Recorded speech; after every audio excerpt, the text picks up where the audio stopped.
morning to the second webinar for 2026. I am Willem Davis, your host for the day. Today, we have a very interesting program to host for you, and I hope you are as excited as we are to hear what's happening in the energy landscape of South Africa. Please remember we have a chat option. Please use the chat option for generic information that you want to share with one another. If you want to reach out to someone, I'm going to post quite a few links in the chat thing. So if you want information and we refer to something, please go to the chat, go follow the links. We want to share as much information with you there as possible. But then also realize there's a Q&A button. And the Q&A button is the most important one, I think, for today, as well as our facilitator for the Q&A session would like to answer your questions. So please put your questions in the Q&A button for us so that we are able to answer all your questions. And as you ask a question, I'm learning things that I never thought about. So it's always lovely to get your questions and your perspectives on the webinar as well. So we have had many webinars. Last year, a whole series of gas webinars. This year, we have focusing on renewable energy. We had one already this year. So I'm going to send you the links now in the chat, so that you can see where to find OTC, where to find the webinars, where to find us on LinkedIn. So please look at that, follow us. You don't have to miss out on anything that we've done before and anything that we are planning for the future. This year, we focus on the just energy transition and South Africa's renewable landscape. There's a lot of challenges, and 2 months ago, I almost want to say last month, 2 months ago, we looked at the challenges, the progress, but also the bigger picture. Today, we're going to delve in a little bit more, specifically looking at concentrated solar power. Now, as I was preparing this webinar, I see they call it CSP. So yes, there's a whole solar storm of acronyms that we're going to share with you today. And I'm going to hope to keep it up to date, that you also know what we are talking about. And I've been asking myself, is the sun's energy really renewable? And I haven't had a long time to think about it. Maybe I might need to get a physics expert in to answer that. But one thing we do know, the sun's energy is abundant. It's available. And if you don't use it, you're going to lose it. So the challenge we're facing is not the availability of sun energy. It's reliability. It's to control it. It's to scale it. So today is not about using the sun. It's not about harvesting the sun, but it's definitely about engineering the sun's energy. Today, we look at concentrated solar power and thermal innovation in South Africa. We have 2 local professors in this field that will talk about the latest concepts of the large and small scale applications. And then Jurie from OTC will follow up with an illustration on how heat energy can be used practically in industry. So yes, definitely a very interesting lineup for you today to follow with. But as I was preparing for today's session, I realized that our bonus challenge is this acronym Solar Storm. So I'm going to populate the chat as we carry on with as many acronyms as I could find in this area and the explanations of them. If there's one I've missed, please let me know and I'll quickly go and find that.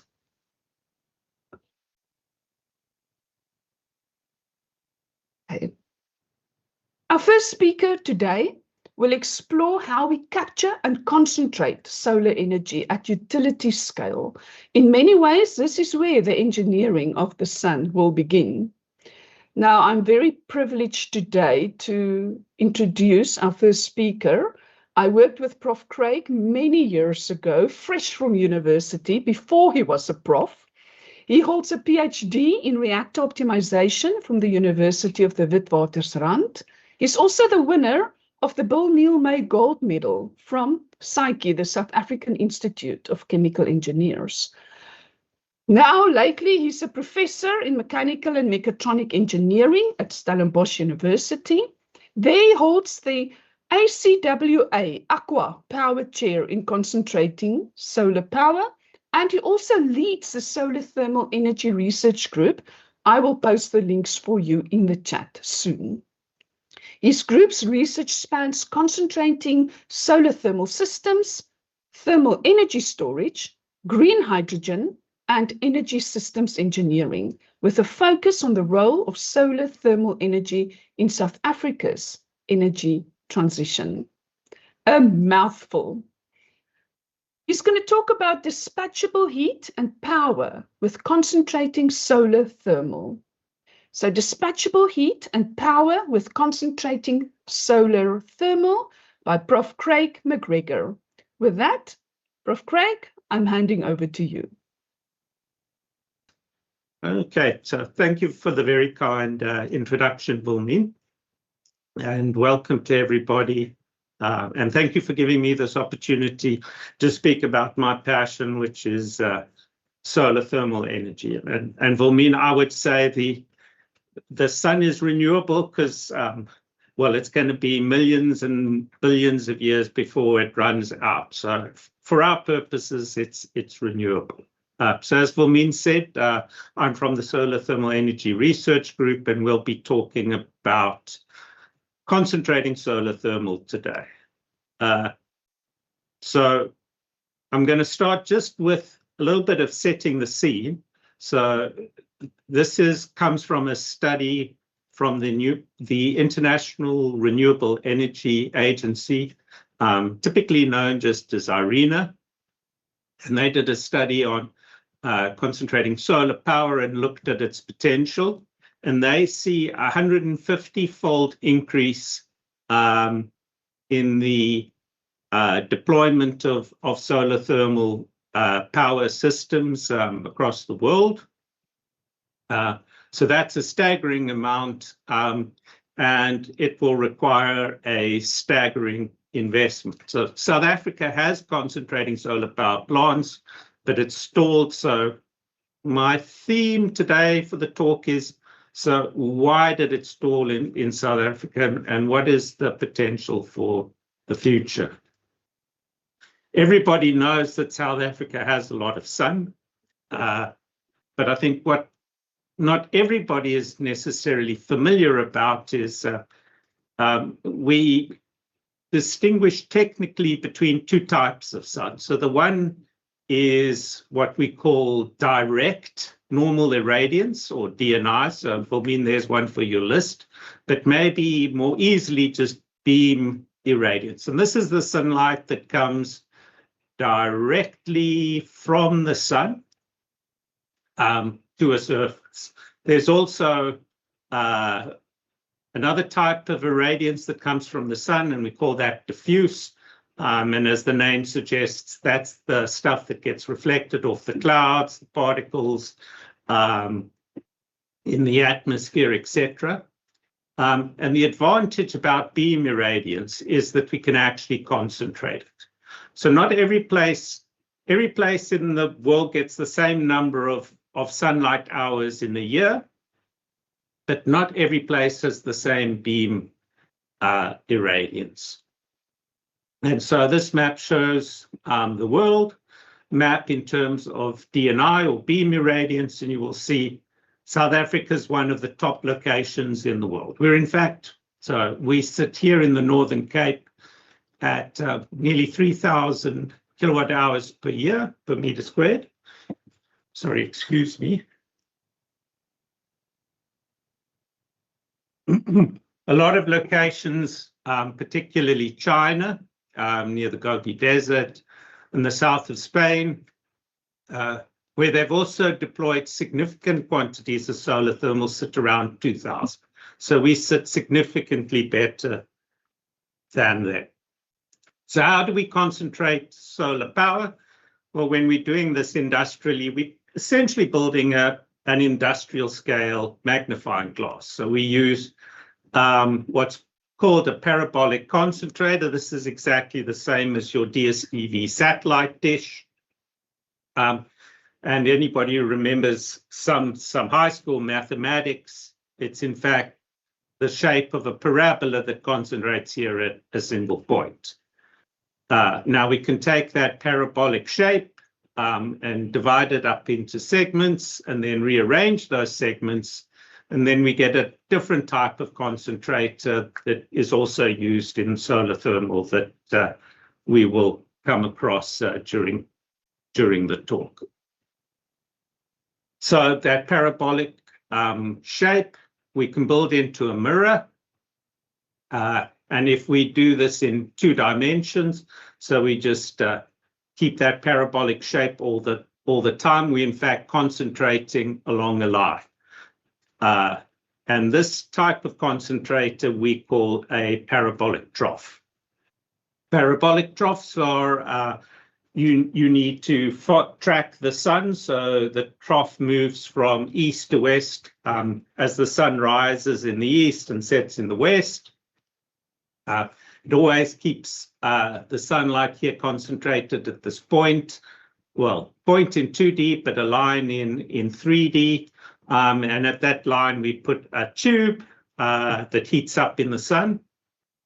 And we can heat up a heat transfer fluid up to 400 degrees C. So that's hot enough to drive a steam turbine.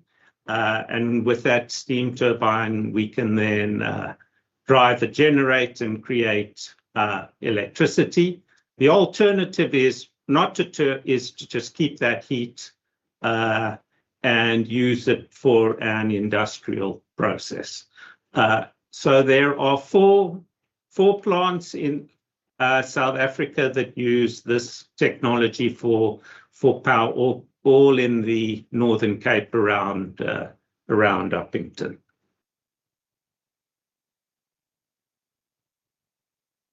We can also use that same optics here, showing you how we segmented it. And if we arrange these mirrors in that pattern in a circle, we can concentrate the sunlight at a central point here, where again we locate a heat exchanger, which gets heated up by the concentrated irradiance. So in this case, it's a 3D concentrator, which we call, basically it has 2 names, either a solar tower or a central receiver system. Because we concentrated the sunlight more, this is more like a magnifying glass.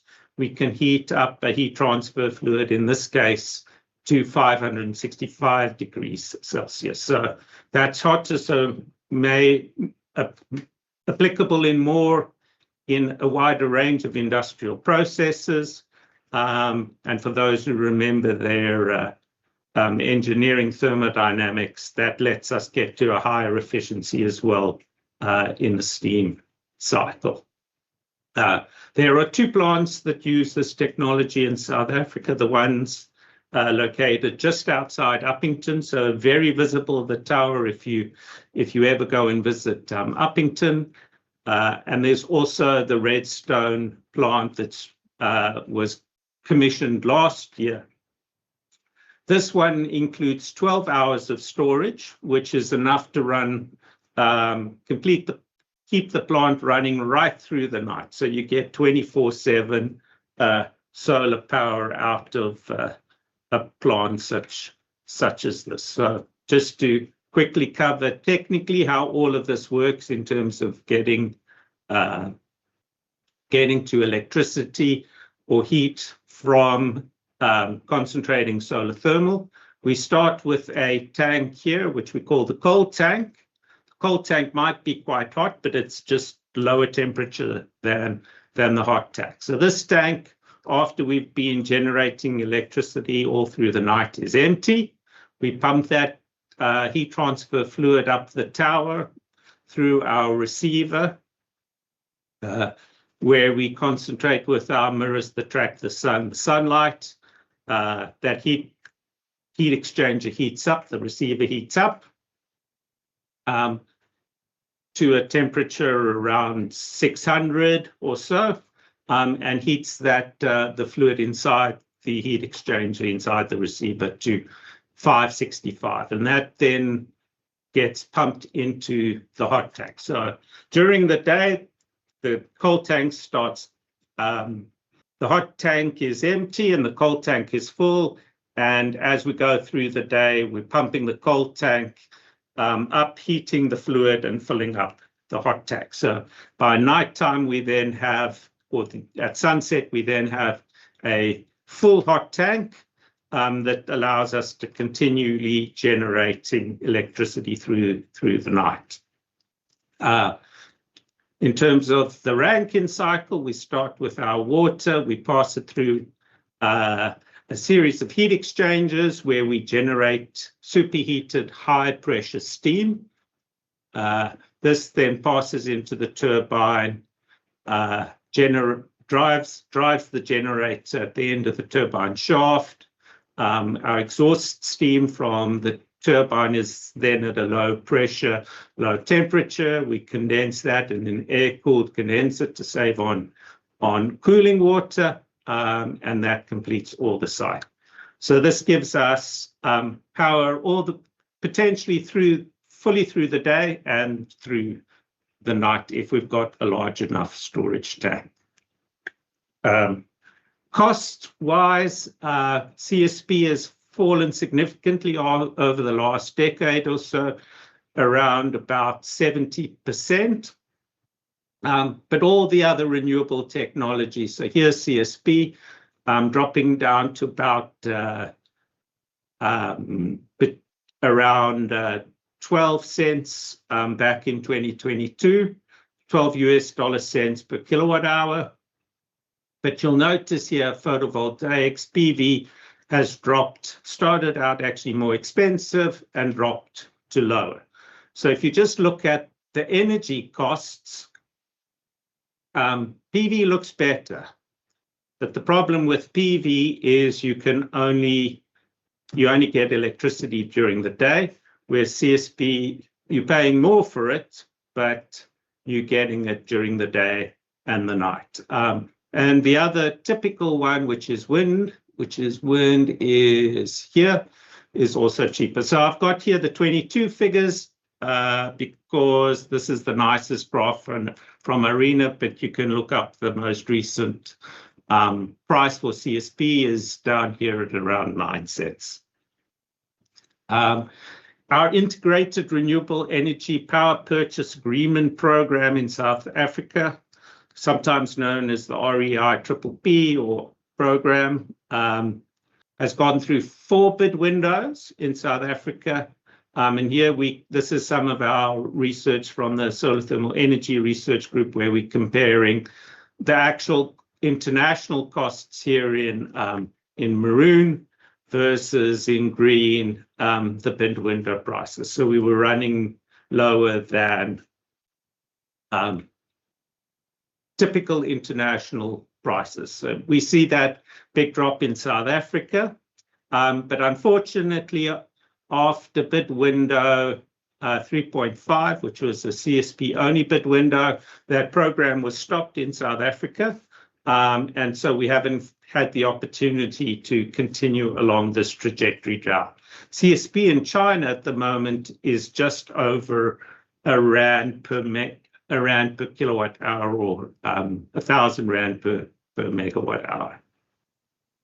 So CSP wasn't given this chance. So why did that stop? Well, that stopped for this reason. The planners of the IRP basically compared this price to this price and said PV is cheaper than CSP, so we're not even going to think about CSP.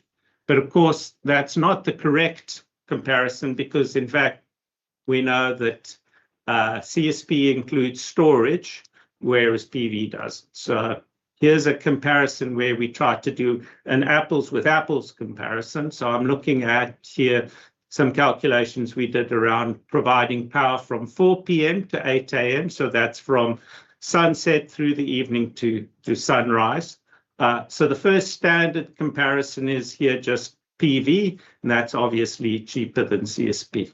This grey block here shows how much we have to add if we happen to, if we were in Texas. So in Texas, the grid has rules for making firming up power, so that's making it reliable, and that would add take the cost up to 77. But Texas has very cheap gas-based electricity, and we obviously don't have access to that cheap gas resource. So in South Africa, currently things would be around $95 per megawatt hour, and the Chinese are doing that even cheaper. If we look at PV then, and we said it needs to do the same role between 4 p.m. and 8 a.m., so nighttime energy, we have to add a lot of batteries. And thermal storage is 10 times cheaper than battery energy storage.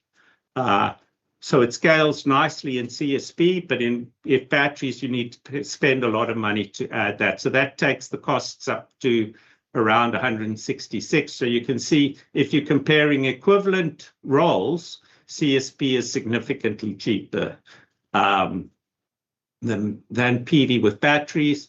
And then here's nuclear, which is taken off has been proposed for in the latest IRP. And you can see typically nuclear, if you use an international figure, still more expensive than CSP, but nuclear has large chances of overruns, just like we saw with Medupi and Kusile, so likely to be significantly more expensive than CSP is. So those are for large 100 megawatt type plants. Some of our researchers looked at smaller applications. So this is, say, for a 10 megawatt plant supplying a mine. So it uses PV during the day time for cheap electricity and CSP at night. And this comes in at around, when we did the study, R1.30 per kilowatt hour. The Megaflex tariff at the time was significantly higher than that. So certainly an economic opportunity. Besides electricity, our group has also looked at the costs of smaller scale technologies for industrial heating. In this case, it was a study that looked at supplying heat into the food and beverage industry, particularly the distillers and soft drink manufacturers. So there are smaller trough systems that are designed to fit onto rooftops or into land near a factory. And here we compare the costs of heat for different from different sources. So this was back in 2023, so before the oil shock from Iran. So if you had coal and you didn't have to worry about carbon taxes, that's obviously the cheapest. If you're trucking coal into the Western Cape, that could be a bit more expensive. And if you were lucky enough to have gas, which won't happen forever, that was still the cheapest. Then we have solar thermal at around $50 per megawatt hour. And then the other options are electricity, that's more expensive. Heavy fuel oil and diesel are all significantly more expensive. The factor of the matter is our big producers use coal, and that's still the cheapest, but there are a lot of micro and medium scale brewers and soft drink manufacturers who are using electric boilers for boiling heavy fuel oil because they kind of, the hassles with all the gas cleanup from coal are make it prohibitive for them to use. So there is a significant part of the industry that could already save money by shifting to solar thermal.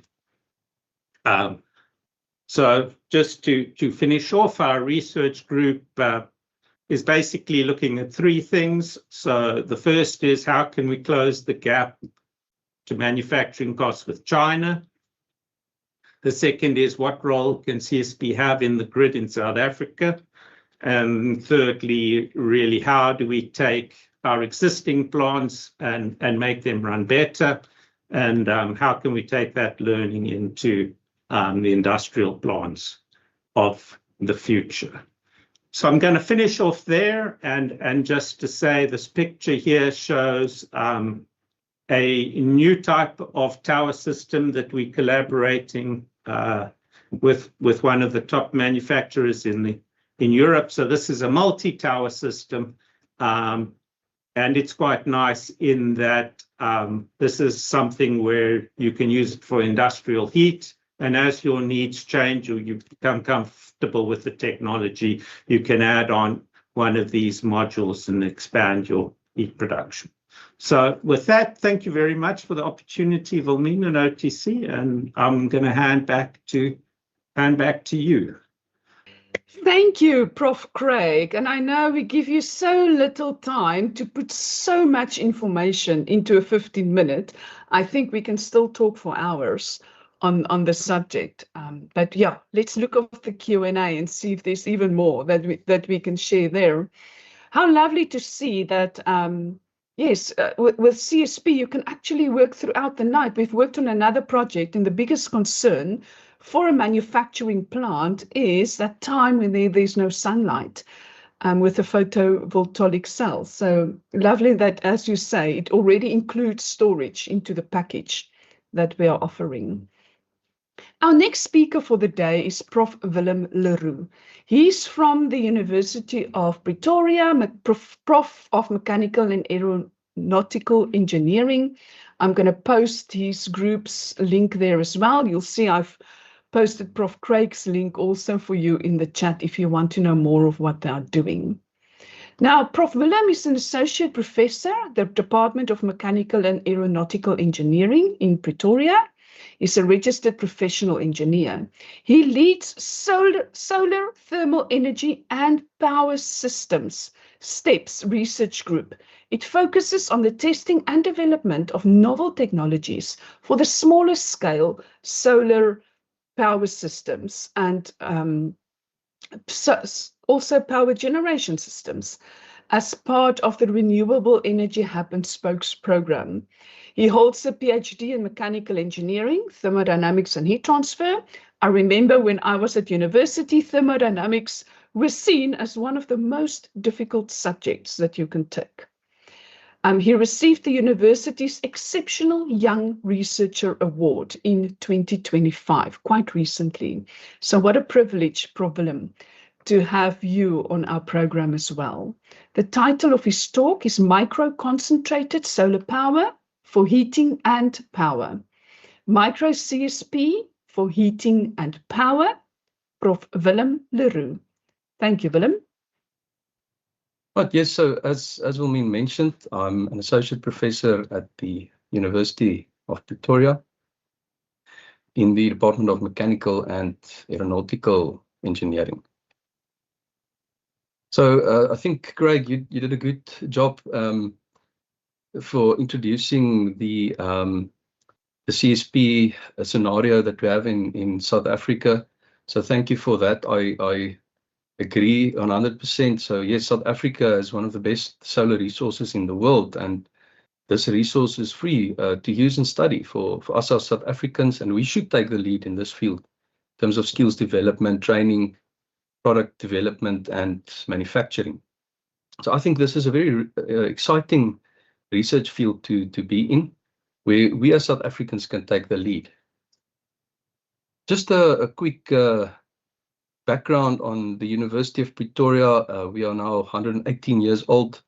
We've got 9 faculties and a business school, about 56,000 students, and 12,500 postgraduates. So we are within the Faculty of Engineering, Built Environment and IT, or EBIT.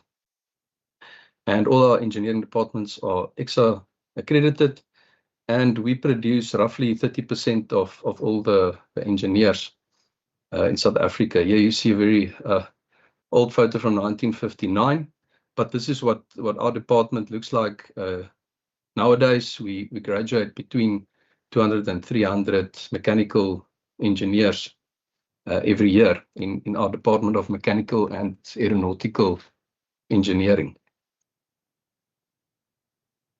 So within this Department of Mechanical and Aeronautical Engineering, we have several research groups, and one of the research groups is the Solar Thermal Energy and Power Systems Research Group, or STEPS in short, and I'm leading this group. So yes, we are interested in testing and the testing and development of novel technologies related to small-scale concentrated solar power systems, and also small-scale power generation systems. We have a solar laboratory on the roof of Engineering Building 2, and we also have a power systems laboratory where we are testing microturbines. We are focusing on graduating masters and PhD students, and yes, we are funded through the DSTI or SANEDI, the Renewable Energy Hub and Spokes programs, which we are called the UP Solar Thermal Spoke. So the DSTI, of course, the Department of Science, Technology and Innovation. Just some previous work, you can go and have a look at all the papers that have been published from our group. But we've been focusing on the solar Brayton cycle for quite a while, different versions of it, recuperated, unrecuperated. But basically, a solar Brayton cycle would use air as a working fluid, as opposed to using steam in a Rankine cycle. And we've been focusing on this for quite a while on a micro scale. And of course, such a Brayton cycle can also be coupled with thermal storage and water heating, which means you can achieve cogeneration and trigeneration with such a system. We've been looking at testing or building and testing recuperators, and also different types of solar concentrators, trying to achieve lower costs. We've been looking at novel calibration methods, using the moon even to focus the rays and direct the rays and aim our facets. We've also been looking at microscale CSP steam generation, using very small setups or micro setups. I guess you could also call it nano setups if you want. And we've been looking at optical modeling as well of our elliptical vacuum membrane facets. More recently, we had a STCHP project, a collaboration between our university and a couple of universities in the UK, and also some industry partners in South Africa and the UK. And this was a combined effort to build a solar dish Brayton cycle for the generation of power and heat. You'll see on our solar dish, or at the end of the arm, we had our solar receiver and a microturbine generator, which was then coupled to that solar receiver.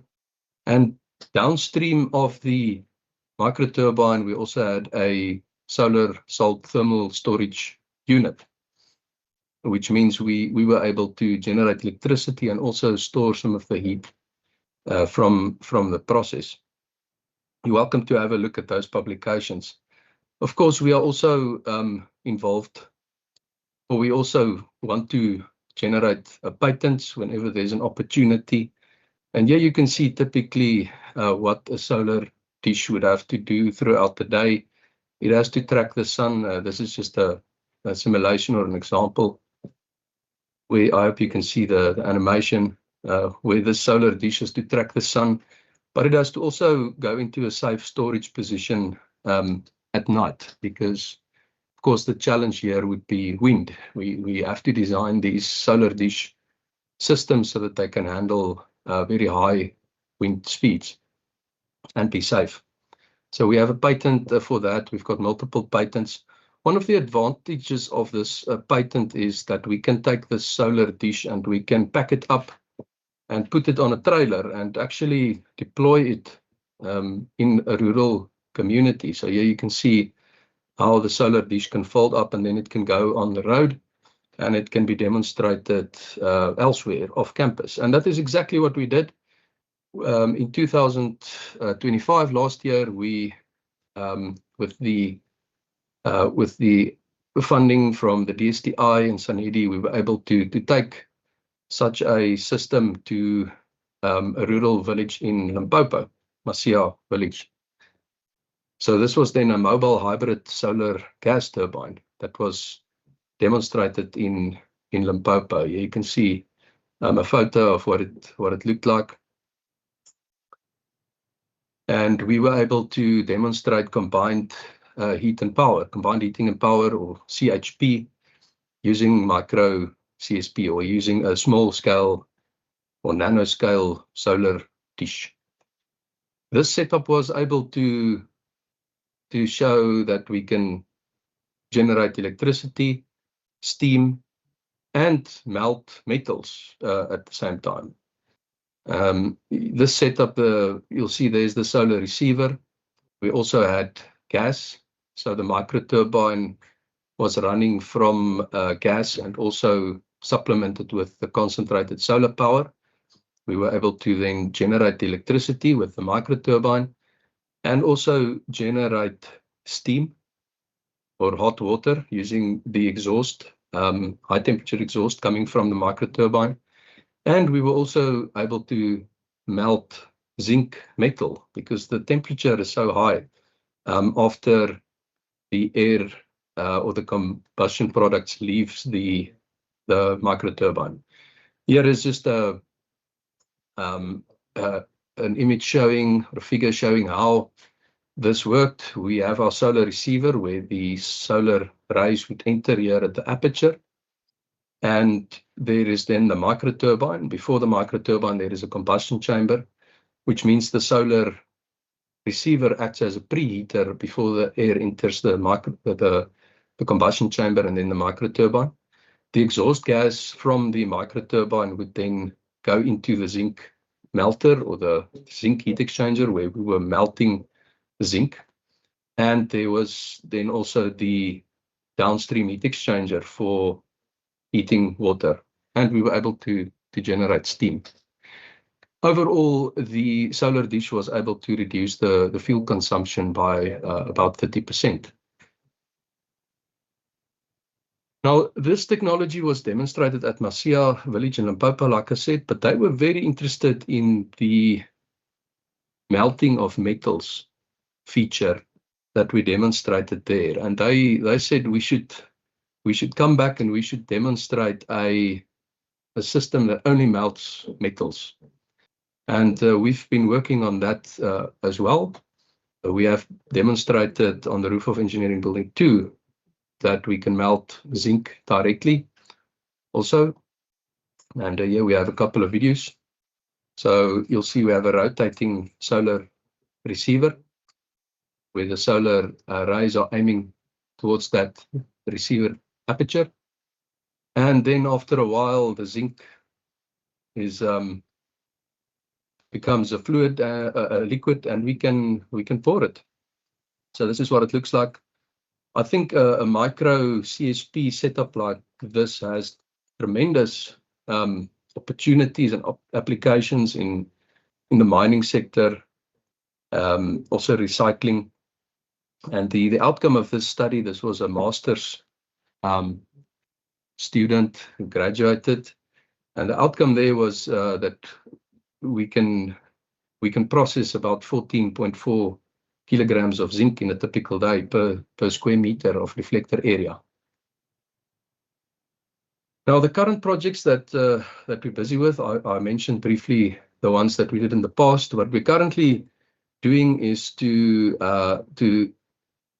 take our technology back to Masia village again in Limpopo to demonstrate the melting of aluminium. We have demonstrated the melting of zinc. Aluminium is a bit more challenging, and we are trying to achieve that. We want to demonstrate that at Masia village with a specific focus on recycling. So using concentrated solar power or micro CSP to melt aluminium cans. And I think here there is a tremendous opportunity for industry partners to get involved. We are actually looking for industry partners. If anyone wants to reach out and get involved, you're very welcome. As we would want to take this further. So I think there's tremendous potential. Other projects that we're currently busy with, we are taking the solar thermal Brayton cycle further as well, the micro turbine. The in-house micro turbine development is ongoing, so we want to develop our own micro turbine, specifically for mini grids in South Africa, which is a project that comes from the solar Brayton cycle. We also are looking at thermal energy storage that can be coupled to the micro turbine. And here we're talking about alumina spheres that can be charged up to very high temperatures so that the micro turbine can then get its heat from the stored thermal energy. And here we can reach very high temperatures. It has been achieving temperatures of around 950 degrees Celsius. We have a very good PhD student working on it currently, and also a PhD student, very good PhD student working on the in-house micro turbine development. So an acknowledgement, of course, to all my team members. All these projects, of course, we can't do it without feet on the ground, without people working very hard. And yes, we have a bunch of PhD and master students who are working very hard to demonstrate these technologies and to move these technologies forward in South Africa and also in the world. So I have to acknowledge them and thank them. I also have to thank Sanedi and the DSTI support into solar thermal research activities at UP. And then lastly, I think while I have the opportunity, I'm going to take it. I can also invite all of you to SASEC, the Southern African Sustainable Energy Conference, which is going to take place in the Kruger National Park at the end of June, where we really want to focus on all these technologies that are being investigated, researched at universities, and thinking about how can we take them forward and commercialize those technologies. So, of course, you're still very welcome to attend, register for this conference. Here you can see all the different technologies that are going to be discussed. The SASEC conference actually used to be called the Southern African Solar Energy Conference. It is a couple of years ago, we changed it to the Southern African Sustainable Energy Conference. So that is where I'm going to end my presentation. I thank you very much. Thank you, Prof. Willem. I love that picture of the conference that you said at the end with the big five. And I'm wondering, which of the big five is CSP? Probably not the elephant. I heard Jurie said the other day that CSP is like the stepchild, the Cinderella of the renewable energy landscape. But when you are Cinderella, where you're stepchild, the opportunities are so much bigger. And I think our two speakers up till now have definitely demonstrated it. And I love the idea to take a renewable energy for recycling things like aluminium. It feels to me you need to get double points for that in the energy scenario, using renewable and recycling something. So lovely applications with that as well. Last but not least, our speaker, OTC speaker for today is Mr. Jurie Steyn. He is a consulting partner at OTC, but also the newly appointed chairperson for the OTC company. So congratulations with that, Jurie. Jurie is not a professor, but he could have been one. He is as excited about research as I've seen, but he merges that with his chemical engineering journey of over 40 years of experience. And his experience covers many fields, from engineering to sustainability, effective management areas. And at OTC focuses a lot on environmental matters, inherently safer design, water treatment, risk management, decarbonization, and of course, renewable energy. Jurie is going to take us on a very practical journey as well, looking at solar thermal energy for industrial heat, steam, and power. Solar thermal energy for industrial heat, steam, and power. Jurie Steyn. Thank you, Jurie. As Wilmien said, I'm going to be talking about solar thermal energy for industrial heat, steam and power. Basically, it adds on to the two previous speakers. They took us through the collection of solar energy and heating up molten salts and so on to make the energy available. And from here, we take it into industry itself. And yes, we did not compare notes beforehand, so I know we've all started with the same diagram showing the direct normal irradiation. It's just good enough to realize that we're in an excellent spot as far as concentrated solar power is concerned. Why does industry need a new heat strategy? Because industry typically consumes about 36% of the national energy supply. And of this, 60 to 80% of the industrial energy is typically used as process heat and steam, with a heavy reliance on coal, gas, and fuel oil.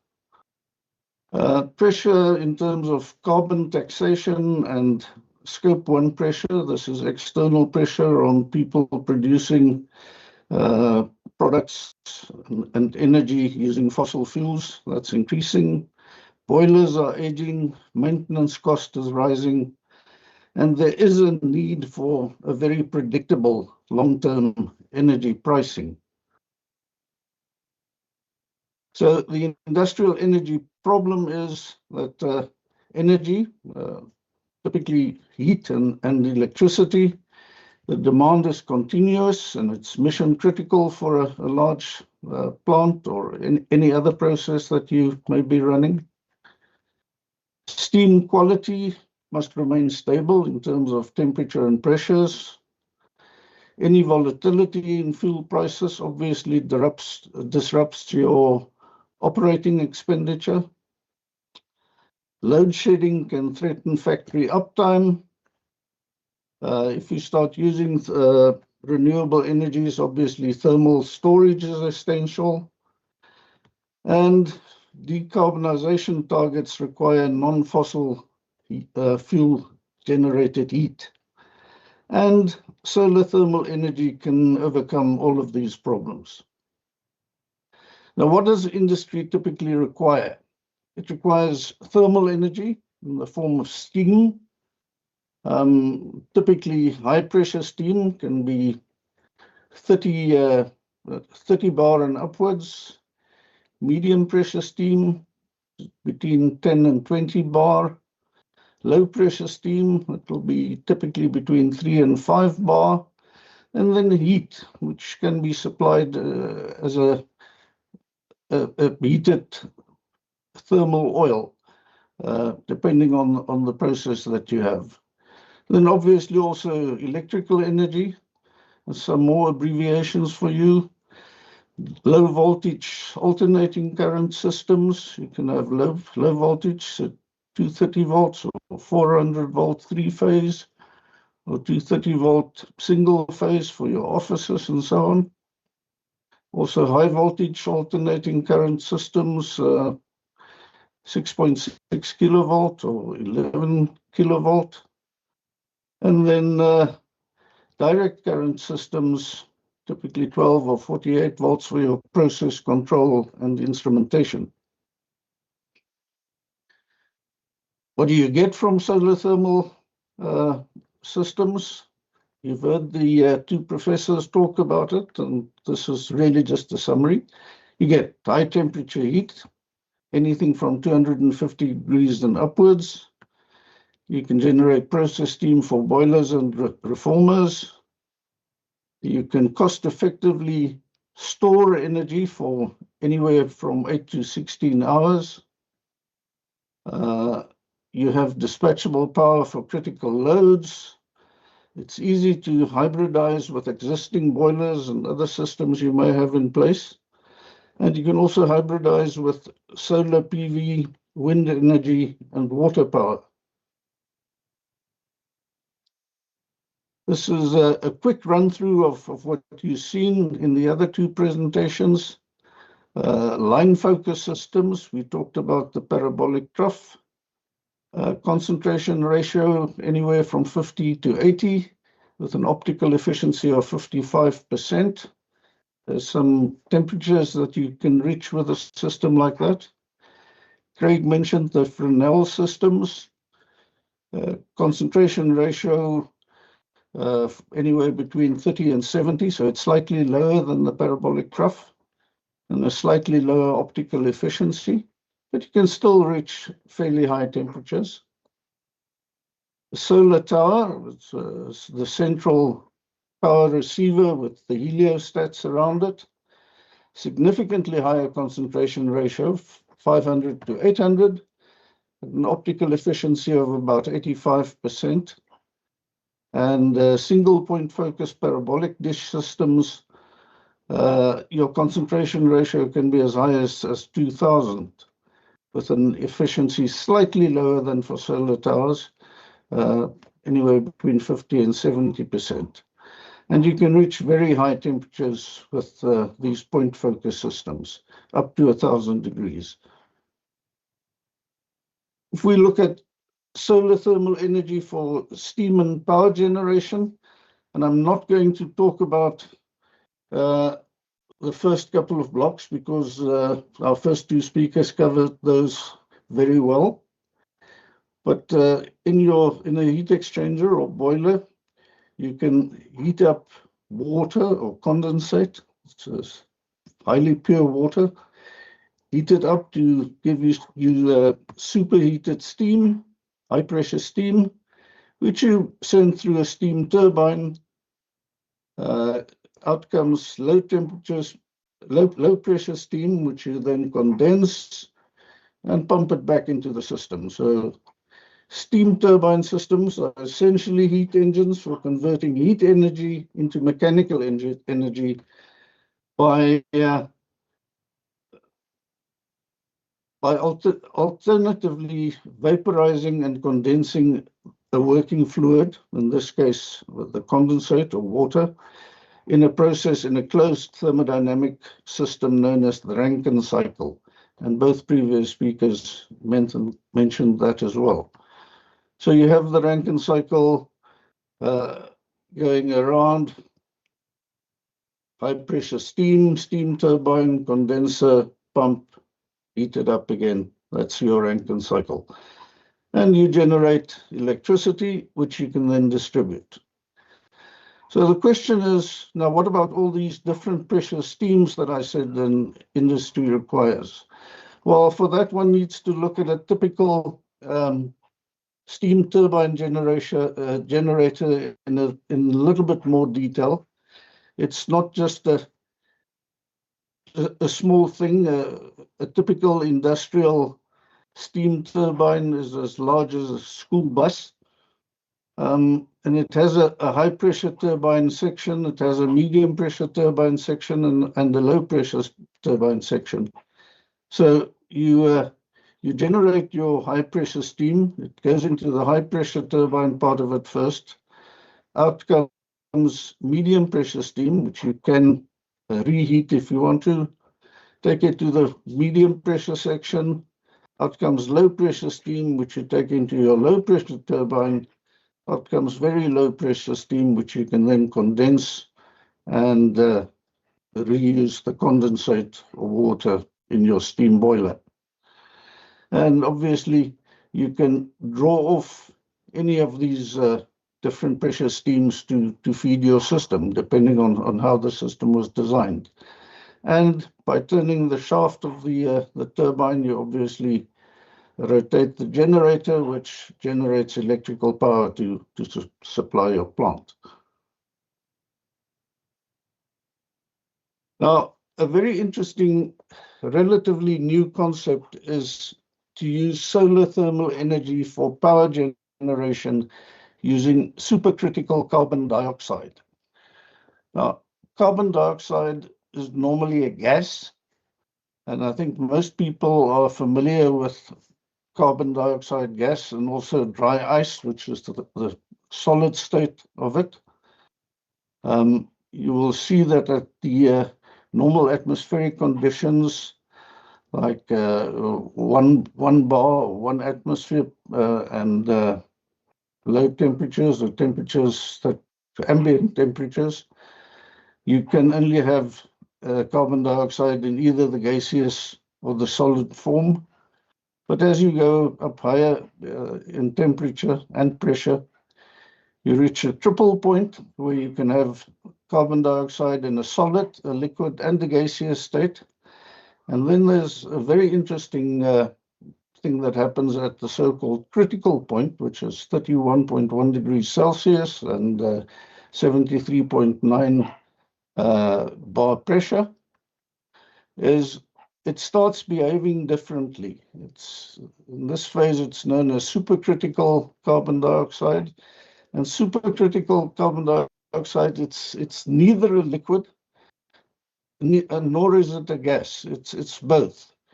It flows like a gas, but it behaves like a liquid in the amount of energy it can carry.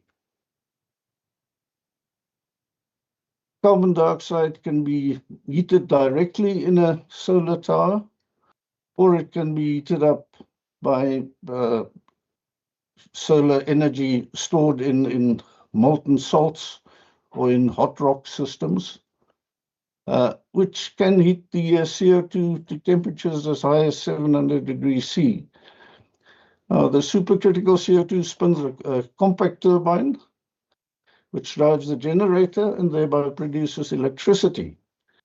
This is known as the closed loop Brayton cycle. You've also heard that term a lot before.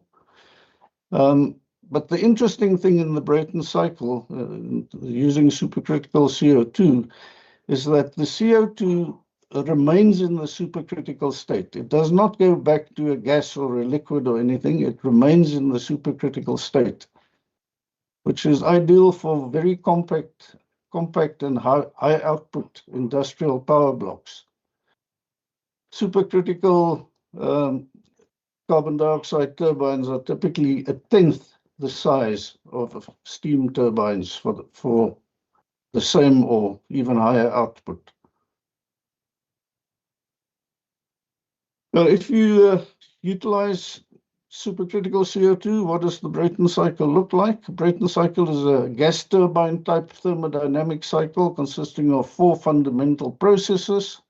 First of all, compression, heating, constant pressure heat addition, expansion or the power generation step, and cooling, constant pressure heat rejection. So this part still remains the same. You collect the sun energy, you store it in thermal energy storage as hot rocks or as molten salts. Exchange heat in a boiler. This is low pressure, but still supercritical carbon dioxide. Heat up to about 700 degrees, take it through your turbine, generate electricity and distribute it to your network. And you go through a thing known as a recuperator, which is in effect a high efficiency heat exchanger inside the supercritical carbon dioxide Brayton cycle. It recovers heat from the hot CO2 leaving the turbine. That there. That line, and uses that heat to pre-warm the carbon dioxide going into the boiler again. So a relatively simple cycle. The main difference between this and the Rankine cycle is that the stream that flows in the system remains supercritical. There's no phase change. Reliability issues, obviously very important for industries. Thermal storage ensures nighttime operation. If you have hybridization with existing systems or other power sources, means you can maintain 100% uptime. There's proven operations and maintenance models from global and South African CSP plants. Modular deployment reduces project and construction risks. The assets have a very long lifetime, 25 years and upwards, and therefore reliability is not a problem. Economics, and Craig has gone through this in a lot of detail, but the levelized cost of heat is competitive with that of gas and diesel. By converting to a system of this nature, you can have 20 to 30 years of heat and energy price certainty. You can ensure that you save on carbon taxes and thereby improve your return on investment. As Craig indicated, thermal energy storage significantly cheaper than battery energy sources. And payback times will keep on reducing, but current figures for heat-only systems, 4 to 7 years, and for heat and power systems, 7 to 12 years. In summary, industrial heat is the next frontier of the energy transition. CSP and solar thermal technologies give industry the ability to secure dependable, low-cost, low-carbon heat and power. And companies that adopt early will lead South Africa's next wave of industrial competitiveness. And with that, I thank you and return you to Willem. Thank you, Jurie. A brilliant overview. And I actually want to go and look at that again because my mind just couldn't take in everything you said. There's so much more into this field. I love to think what is in our hands. What's in our hands in South Africa? We have coal, we have gas, but we have sunlight. We are ideally situated for solar. And as Jurie has mentioned, 60 to 80% of our industrial needs is heat and steam that we need. And Craig showed how effectively steam can be generated by these industrial systems. I'm amazed at the temperatures that can be achieved. And Prof. Willem has showed that even rural areas, not only the industrial areas, require heat for melting metals. So today we talked about how the energy transition is not simply about generating more renewable energy. It's about engineering these natural resources in ways that's reliable, practical, and sustainable. Let us continue this discussion of today on the energy of the sun's, the engineering of the sun's remarkable free energy source as we go into the Q&A. And let's not stop the discussion today, but keep on with our informal networks to carry on with that. Thank you, all the speakers. We really appreciate the time and the energy, the very tight time that we give you to do your presentations, a lot of information that need to be added into a very short period of time. Before we go into Q&A, I want to remind you of the next webinar. The next one in about 2 months' time is going to focus on wind technology, where we harvest wind energy in a very environmentally friendly manner. I know there's a lot of talk out there on what is environmentally friendly or not, so it's going to be interesting to hear that perspective. With that, it's the end of the presentation part of this webinar.